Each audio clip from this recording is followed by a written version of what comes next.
Nearly 400 children have been convicted of murder in the UK in the last 2 decades. The youngest was just 11 years old. I'm Leah Green, and I'm investigating Britain's most terrifying children to find out what drives kids to kill.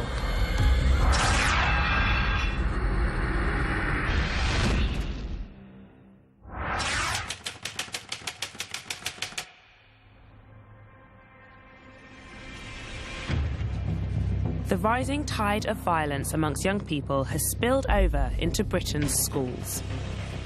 Oh, he's got a knife! He's got a knife!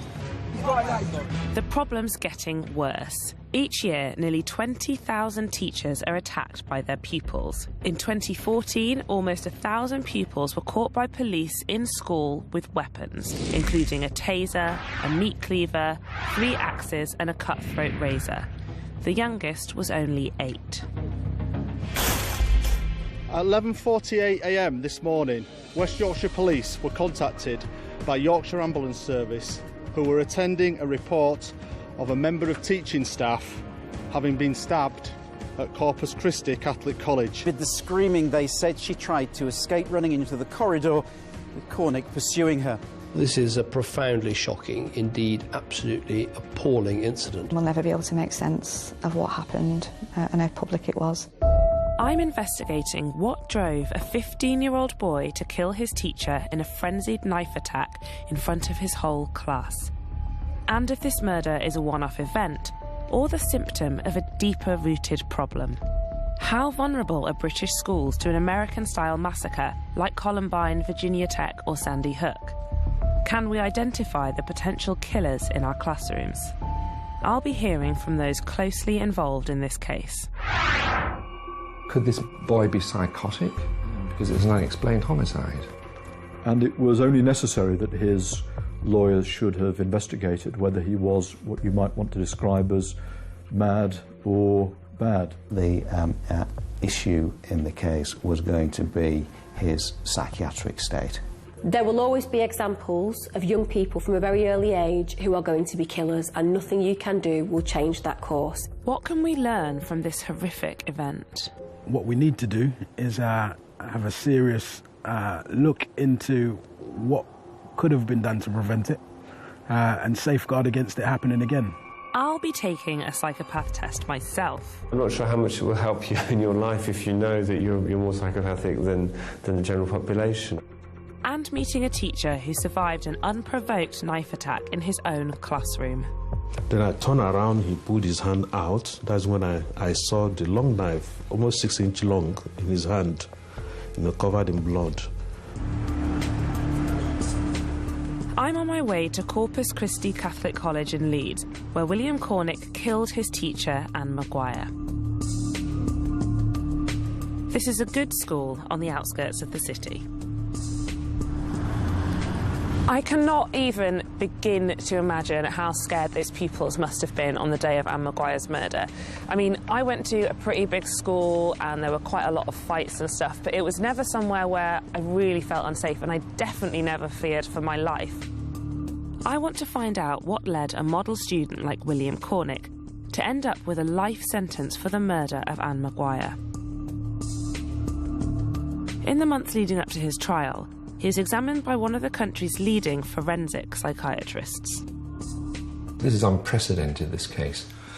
You start to think, well, I'm not sure what's gone on here. Could this boy be psychotic? Because it's an unexplained homicide. It was the first time a teacher had ever been stabbed in a British school and died. A young person with no known history of violence had acted with exceptional savagery in killing a teacher that he should have admired. The inexplicable killing of a much-loved teacher in her own classroom shocked the country. Person. She was an outstanding wife and mother. She was wonderfully kind, giving, She approached every task with an honesty, a freshness, a sincerity, a purity that was quite unique. Just can't get my head around it. Why would anybody want to hurt Anne? Why? She's never done nothing to nobody. Only good.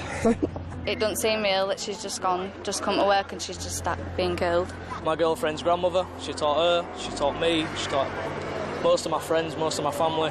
She had time for everyone. She was so lovely. She was just unbelievably helpful, and she's just a lovely woman. The joy of living her life and the fulfilment of her hopes and dreams and passions have disappeared with this horrific, cruel, senseless and cowardly act. This unprecedented crime in an otherwise unremarkable Leeds suburb took the media by storm. So we're standing here now outside Corpus Christi Catholic College in Leeds, where earlier on today a teacher had been stabbed. Paramedics were called just before 12 o'clock this lunchtime, but unfortunately after being taken to hospital she was pronounced dead. Anne Maguire was stabbed to death while teaching a Spanish lesson in her Leeds secondary school. She was 61. Her killer was 15 years old. So who was Will Cornick? He didn't look like anyone who would have looked out of place amongst any other group of 16-year-old boys, or indeed just walking down the street. Will Cornick came from a loving and supportive family. His parents had separated and he lived with his mother in a semi-detached house on a quiet cul-de-sac a mile from the school. He had never been in any trouble with the police and was amongst the brightest students at Corpus Christi College, passing 5 GCSE exams early just the year before. Intelligent, articulate, very bright, thoughtful, and thought about what he said. But this otherwise normal schoolboy had been plotting the murder for months. And in some senses, when someone has committed such a horrifying offence as this, you almost think that they will look a bit different. But he didn't. He didn't.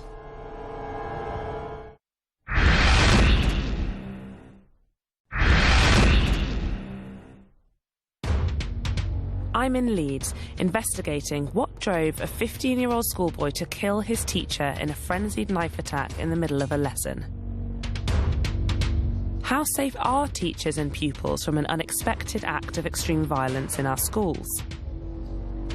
I think that a lot of people at school will push the boundaries. You know, teachers have to expect a little bit of bad behaviour, some rudeness towards them, but I never think of that bad behaviour spilling over into extreme violence. It's just not part of the school experience. Will Cornick was a model pupil, yet he expressed fantasies online about harming his teachers, in particular Anne Maguire. In the words of his classmates, Will Cornick did not hide his hatred of the otherwise popular Spanish teacher. For more than 2 years, they said, he'd been boasting about killing her. Recently, he'd even told one friend that either she must die or he would have to commit suicide. Over several months, his threats on social media turned from hatred into ever more extreme violence and eventually to murder.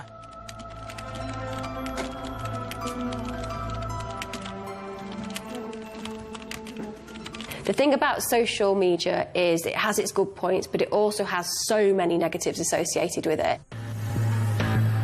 Problem is, the more we see something, the more normal it becomes, the more desensitised we become to it, the less we're likely to intervene in those circumstances. So whilst it can create, it can also kill. It really can. And we don't take responsibility, we just don't.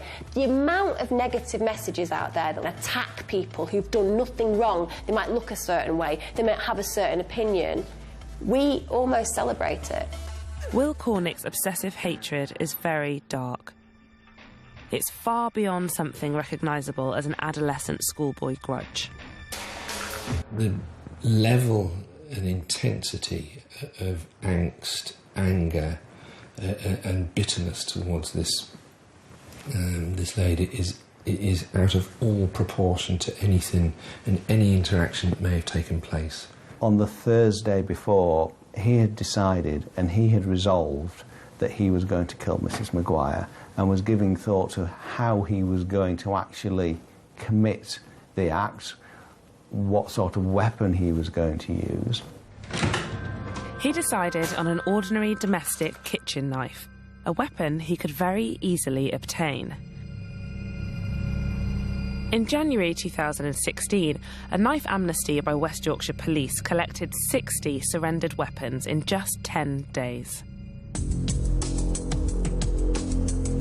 The dangers of knife crime are well publicised, but many young men still want to carry a knife. John Jackson is an assistant head in inner city London. He understands all too well what can motivate young people to want to carry knives. In my humble opinion, I think there's probably two very different types of people that would possibly bring a weapon. Two from school in the community. One would be fear of personal safety and for protection. And the other is almost like a badge of honour. So in terms of police sentencing and all that type of stuff, all the stuff that you would think would be a deterrent, it's probably even more of a carrot, because it would authenticate that they are as bad as they say they are. But Will Cornick was not carrying a knife as a badge of honour. He had a plan to viciously attack his much-loved teacher. He then spent the weekend with his family, behaving outwardly in an entirely normal way. Behind William Cornick's apparently normal exterior was a highly dangerous personality disorder. Personality disorder is often considered sane, but not operating within the confines of moral behaviour. So if you are somebody with a personality disorder, at times you exhibit certain symptoms of your behaviour that is unhealthy for you or for society, but doesn't mean that you can't function. To his friends and family, he was completely normal. Going to a grandparent's birthday celebration, and his father and other family members seeing nothing at all unusual about his behaviour, and yet all the while he had murder in mind. On the 28th of April 2014, William Cornick left home and set off for school like any other day, except it wasn't.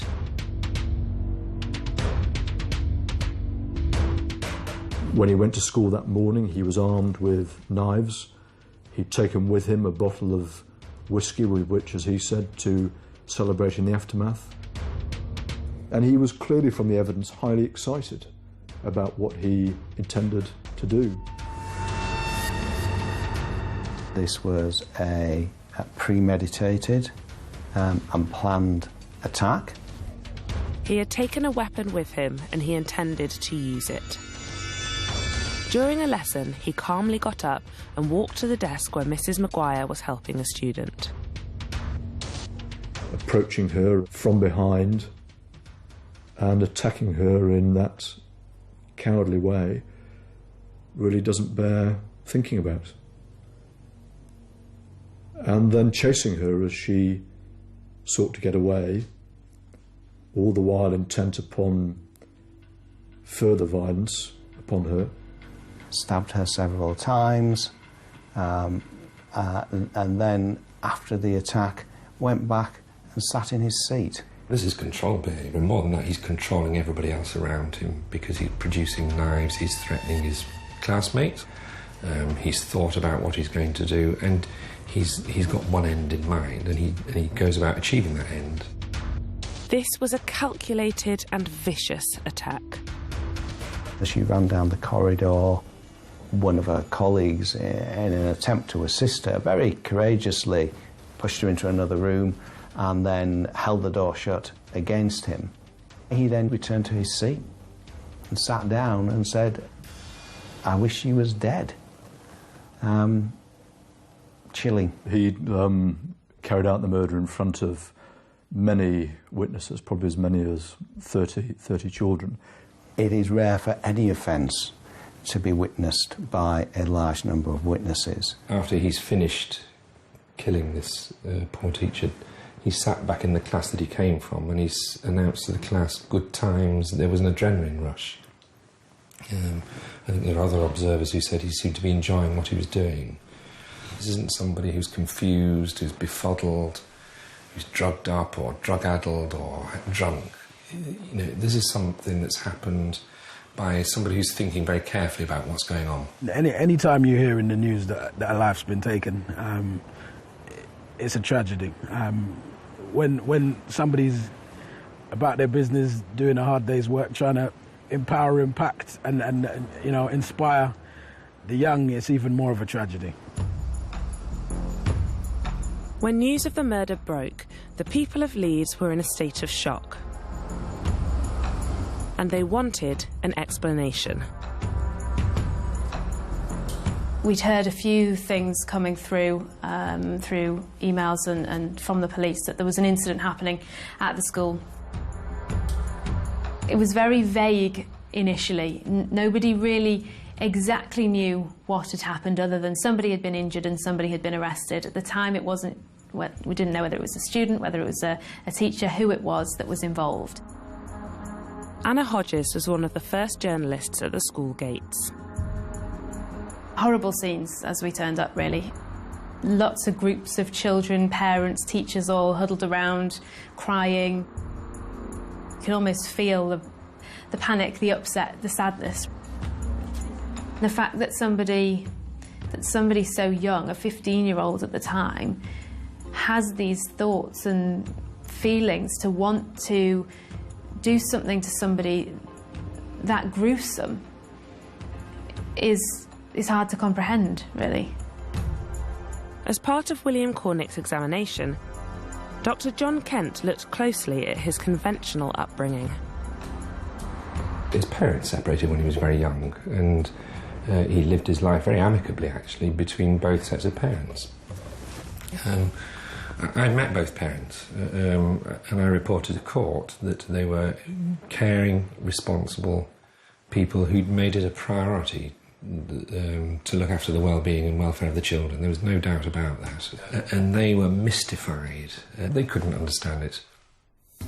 He'd recently found out that he had diabetes and he was unable to join the army, consequently, and had taken a bit of a downhill slope from there.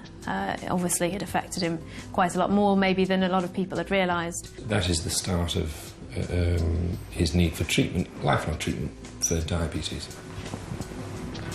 And that's, you know, I think it's difficult for anyone to adjust to that.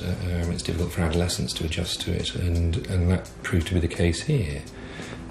But as we know, most people do adjust to it in various ways. You know, they don't become people who kill their teachers. So that's not the whole answer to this. It's part of something that's allowed him to change at that stage. It was a kind of crucial stage of an adolescent's development. And he became, what some of the students had said, a bit of a loner at school and didn't have many friends, kind of kept himself to himself. There's a kind of psychological adjustment. I'm not the person I thought I was going to be.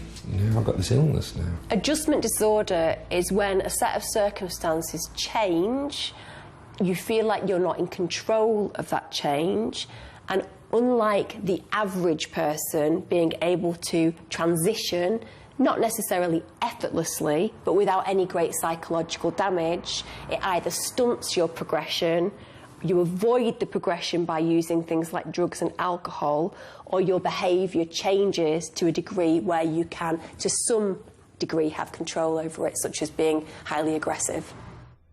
But nobody was aware that Will Cornick posed any kind of real danger to his teachers. To figures of authority, he appeared perfectly normal, whereas to some of his friends at school, he didn't appear normal. He had been storing photos of knives on his phone and became obsessed with violent video games, death and killing. Following an argument with Anne Maguire about homework, he started to brag to his friends that he wanted to kill her, but most of them didn't take his threats seriously. in the Christmas just before the murder in April, he was saying to one of his friends on social media he wanted her to be dead.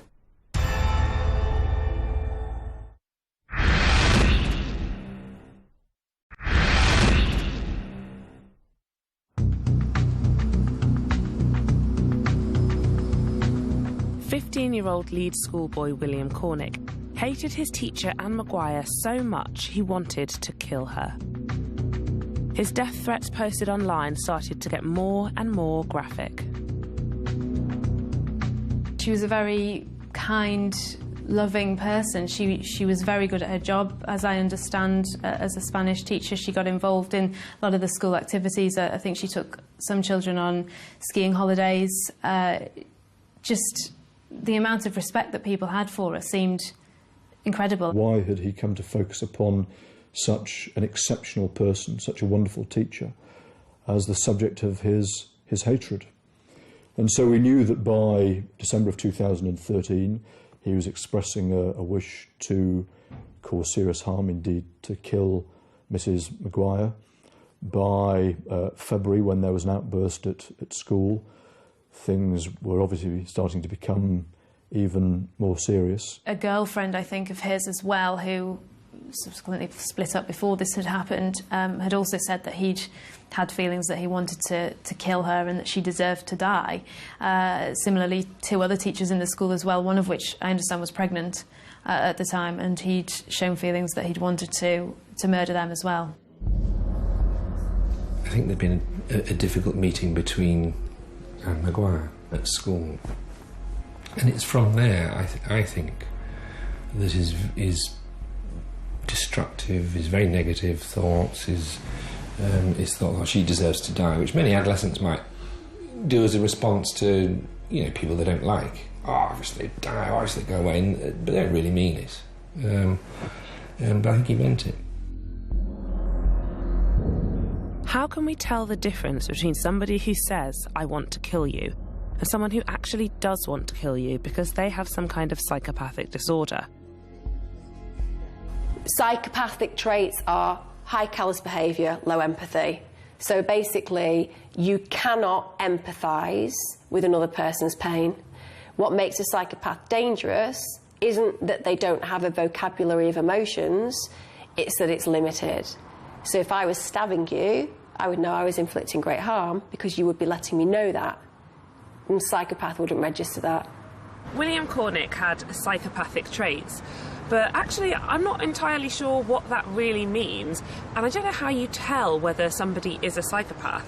I've come to the University of Oxford and I'm going to take the psychopath test for myself. Testing me is Professor Sina Fazell, a forensic psychiatrist at one of the UK's leading mental health hospitals. How would you know in day-to-day life whether somebody is a psychopath? Yeah, but I think it'll be very difficult, to be honest. One way, which is a sort of marker, is that someone's had a sort of lifestyle of offending, particularly violent offending, and they don't seem to learn from their behaviours. If it's a friend and someone you've known for some years, you might get a sense that, you know, this person may be quite cruel, may have a very grandiose sense of themselves, never seems to learn from experience, doesn't feel any guilt or remorse about things they've done in the past, and that, you know, you might feel that that's actually very different from your other friends. There's not just a slight difference, there's actually a big difference. Should we have a look at some of the questions of psychopathy then? Yeah. First is glib and superficial charm. You don't strike me as having glib and superficial charm, so I'm just going to put 0 there. Grandiose self-worth. You know, self-assured, opinionated, a need for stimulation or proneness to boredom, pathological lying, conning and manipulative, lack of remorse or guilt, shallow affect. So this means that you have a very limited range of emotions. Parasitic lifestyle, poor behavioural controls, early behaviour problems prior to the age of 13, lack of realistic long-term goals. So based on what we've done today, what's your assessment of my psychopathic tendencies? Well, very low. I mean, you know, in the worst case scenario, you know, you're scoring 1 or 2 and you need to score 30. Can you use this kind of thing to predict whether somebody is going to become a murderer, for example? Definitely not. I think for something very rare like murder, it won't predict at all well. It doesn't correlate very exactly with risk. It broadly does, but not very precisely. And so you end up possibly with a label which might be quite difficult to shake off. Professor Fazell clearly isn't comfortable about using the label psychopath. I suppose it's a relief, though, that I have scored low on the test. But we've always had psychopaths in our society. Nature would once have created psychopaths because they would have stood with kings and they would have been murderers for them and had a job in this world. Unfortunately, society has outgrown psychopaths and sociopaths, but genetics haven't. So there's always going to be the occasional psychopath and sociopath that's born. Even if Will Cornick had undergone rigorous testing before his crime, it's highly unlikely that any dangerous psychopathic traits would have been identified. 1 in 100 people are psychopaths. There is a huge scale.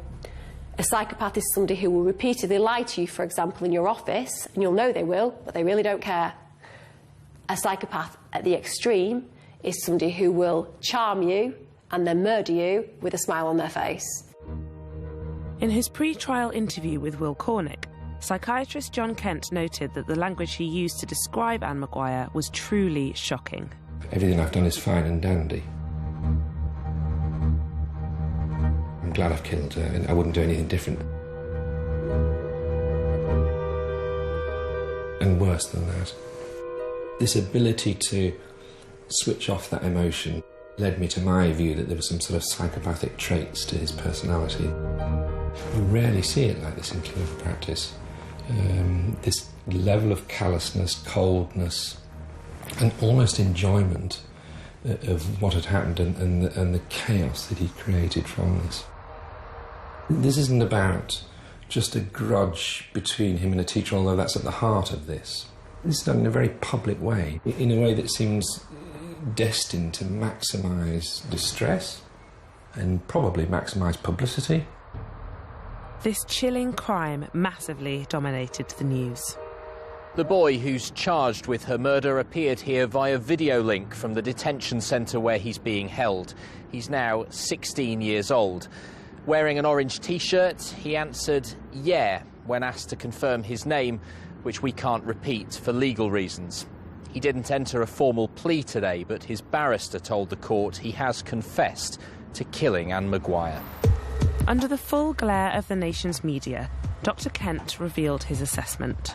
Despite a dangerous personality disorder, Will Cornick was fit to stand trial. Prosecutor Peter Mann could start to build his case. Having carefully considered all of the evidence presented to us by West Yorkshire Police, we have concluded that there is sufficient evidence to charge this youth with the murder of Anne Maguire. What sort of a case was this from an evidential point of view? In this case, the report from the psychiatrist, Dr. Kent, was pivotal. This wasn't a whodunit. This was a whydunit. But William Cornick's stabbing of his teacher Anne Maguire was not just a one-off.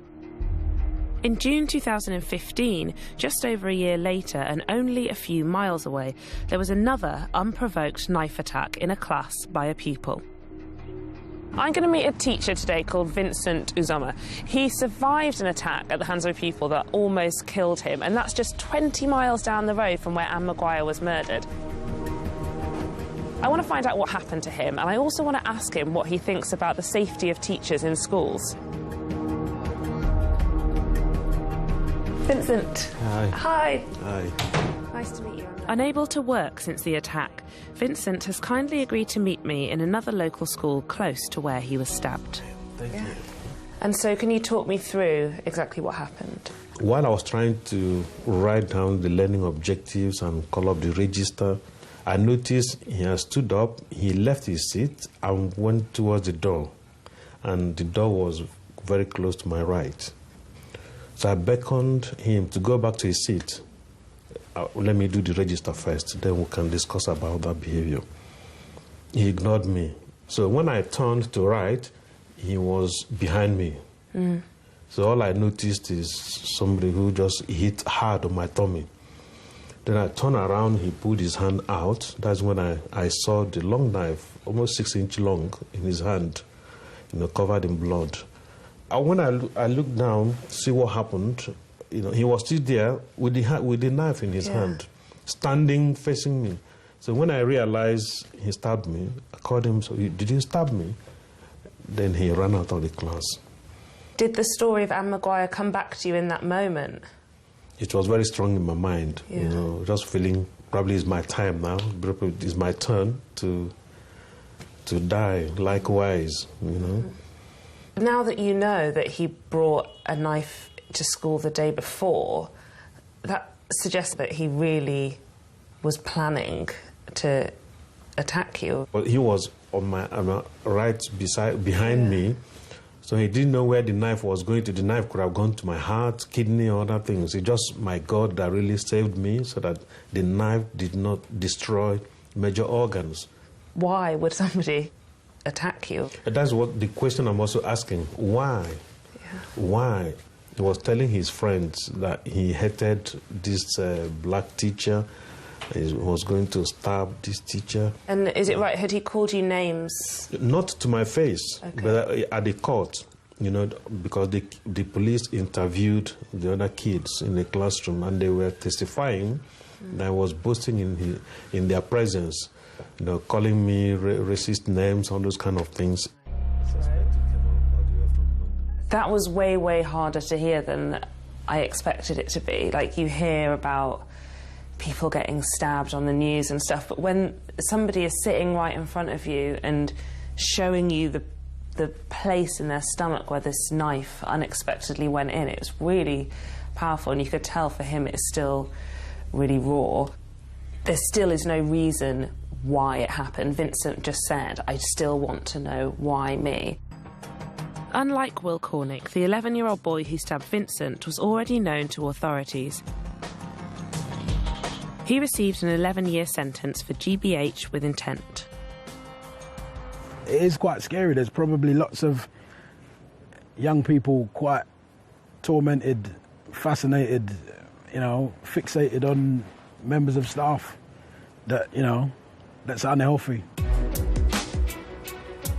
Will Cornick was now facing justice for the killing of Anne Maguire. Having been charged with murder, the court was ready to hear his defence. Was he fit to plead? Was there any possibility of there being a defence of insanity? And secondly, if not, was there any evidence to show that he was suffering from an abnormality of mental functioning, which would have meant that whilst he was responsible for the act, that he was guilty of manslaughter by means of diminished responsibility rather than murder. For the murder charge to stick, Peter Mann first had to get William Cornick a psychiatric assessment. Dr. John Kent was called in. It's about starting at the year zero, really, the day he was born, and then trying to understand his trajectory in life. What's he done? Where's he been? What was his life like? What was his childhood like? What did I learn about what he told me about the offence? Firstly, it was done in clear consciousness, and that's very important. I've not come across a case quite like this before.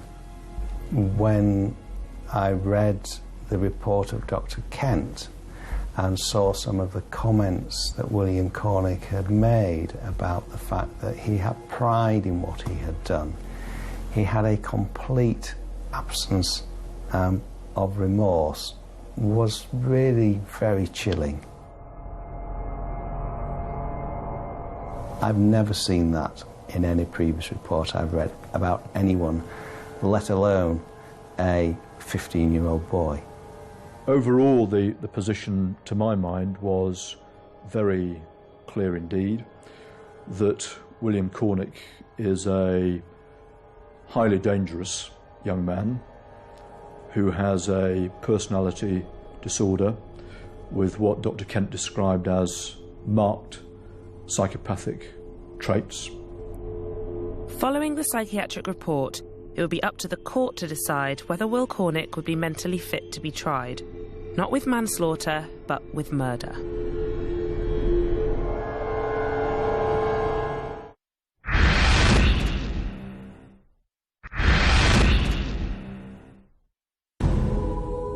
On the 3rd of November 2014, Will Cornick pleaded guilty to the murder of Anne Maguire, which had been witnessed by more than 30 of his classmates. The fact that he had pleaded guilty meant that there was no need for a trial by jury. It was now in the hands of the judge to determine an appropriate sentence. The judge is at the front. The QCs are in benches in front of them. I'm sat with the police in the furthest bench at the back, and then he's right at the back in the dock. And then there's a public gallery there which is full of journalists.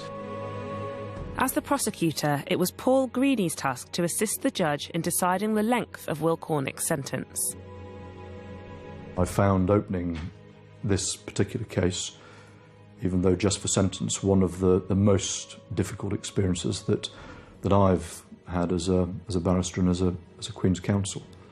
You have to be professional, you have to control your emotions, because you're not seeking to influence a judge or a jury by emotion, quite the contrary, but by the cold hard facts. But that doesn't mean that you don't feel the emotion yourself. When Paul Greeny stood up to read the information about both the nature of the offence, which wasn't in the public domain at that point, and the statements that William Cornick made to us as professionals, it was, people were gasping, I think, at that.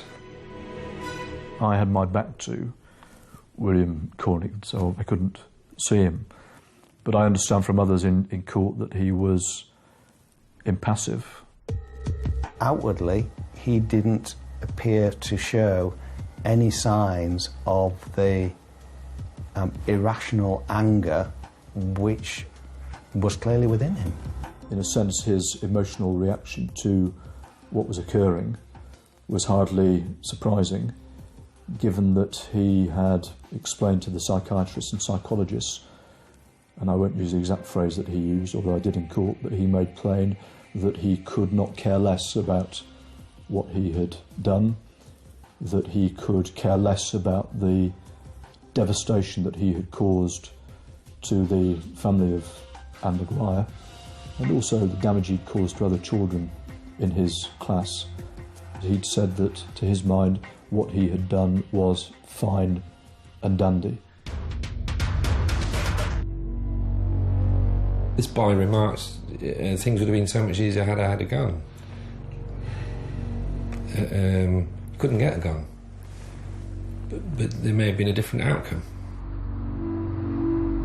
Because of our laws banning the purchase of firearms, we've not yet had an American-style school massacre by a pupil in this country. But is it possible? In my experience, in 15 years, I've had a few young people been alleged to have carried firearms. It's very alarming, because some of these young people don't have the mental capacity to be anywhere near firearms or any kind of dangerous weaponry. You know, very volatile. However, you know, they somehow managed to get their hands on them. We can learn from history. We can have a look at what it was that made Will Cornick tick. We can have a look at why Columbine happened. We can have a look at all of that sort of stuff, and as reflective practitioners, put something in place. For the community of Corpus Christi School, the only comfort they may be able to draw from this court case might be to understand why the murder took place. Our role is to bring offenders to justice. That process may answer some of the questions that a family may have as to why an offence has taken place, though that isn't the purpose of the criminal proceedings. The purpose of the criminal proceedings is for there to be a criminal trial to decide if someone is guilty, and if so, for the court then to impose an appropriate punishment on them. William Cornick showed no compassion for his victim. The lack of compassion is there at the point of killing. There's no empathy with most killings at the point of killing, but then people will come back to it and they'll regret it and they'll say something about it. Lack of compassion, I thought was excessive, and I think that marked him out as something quite unique. What the law wants is, do they have a recognised mental disorder? And everybody who saw this boy said, yes, he does. In deciding the minimum sentence for a child guilty of murder, the starting point is 12 years. But because this crime was so extreme, the judge had to consider if there were any reasons the sentence should be longer. In this case, the judge decided there were. Will Cornick's callous behaviour and his total lack of remorse were taken into account. The judge determined that the minimum period that William Cornick would have to spend in detention before he could even be considered for parole was 20 years. We welcome the conviction of the person who planned and then carried out this cold-blooded, brutal and cowardly attack. His motive, seemingly some inexplicable hatred of his teacher. Until this, there had never been a case of this kind in the UK. How do you understand how a boy of 15 was prepared to stab his teacher 7 times from behind and deliberately to take her life? What made Will Cornick that way? Ultimately, that's what this case is really about. How one damaged, bad person can cause harm to so many people. There had been no other killing of a teacher in class by a student ever before. So it was and remains, and hopefully always will remain, a unique case. There isn't an aspect to this case, to that story, that isn't utterly shocking. I was a relatively young journalist at the time, and coming to terms with the emotion and everything that surrounded it was difficult. It's not your everyday job that you go in and expect to cover such tragic circumstances for somebody who just went about their day doing their job as a lovely, wonderful woman as she's been described. In November 2014, William Cornick was sentenced to life in prison with a minimum of 20 years. And what you've got to remember is that in 20 years' time, he'll be 35, 36. He'll be a very different person than he is at 15. And it's how that process changes him for better or for worse that will determine how people approach him in the future. Sometime between the ages of 18 and 21, William Cornick will be moved to an adult prison. His case will not be reviewed until 2034. Having identified his psychopathic traits, the question remains, what will prison do to William Cornick? If you score highly on a psychopathy checklist, I'm not sure what people would do about it, because there aren't any agreed treatments. When you look at kids that kill, when they're rehabilitated, they go on to live good lives, become good parents, and interject with society in a positive way. That's the aim of rehabilitation.